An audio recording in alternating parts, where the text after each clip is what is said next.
Red सी पर तनाजा और ज्यादा बढ़ गया है। अमेरिका ने दावा किया है कि उसके रेड सी में हूती की तरफ से दागे गए करीब 12 से ज्यादा हमलावर ड्रोन और कई मिसाइलों को उन्होंने मार गिराया है। इससे पहले अमेरिका ने इल्जाम लगाया था कि हूती ने रेड सी पर एक जहाज पर मिसाइल और ड्रोन से हमला किया था, जिसके बाद इस इलाके में कशीदगी और बढ़ गई है।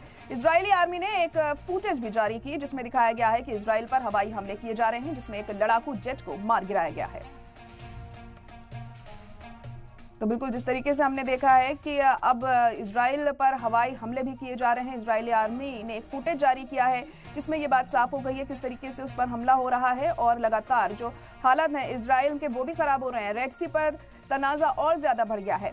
अमेरिका ने दावा किया है कि उसके रेड सी में हूती की तरफ से दागे गए करीब 12 से ज्यादा हमलावर ड्रोन और कई मिसाइलों को मार गिराया गया है। इससे पहले अमेरिका ने इल्जाम लगाया था कि हूती ने रेड सी पर एक जहाज पर मिसाइल और ड्रोन से हमला किया था, जिसके बाद इस इलाके में कशीदगी और बढ़ गई है। इजरायली आर्मी ने एक फुटेज जारी किया है जिसमें दिखाया गया है कि इजराइल पर हवाई हमले किए जा रहे हैं, जिसमें एक लड़ाकू जेट को मार गिराया गया है।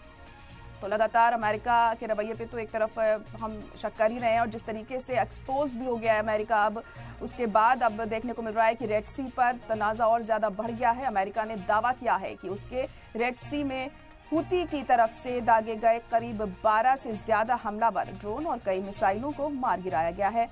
इससे पहले अमेरिका ने इल्जाम लगाया था कि हूती ने रेड सी पर एक जहाज पर मिसाइल और ड्रोन से हमला किया था, जिसके बाद इस इलाके में कशीदगी और बढ़ गई है। तो लगातार जो इलाके में कशीदगी है वो भी बढ़ने का दावा किया गया है यहाँ पर।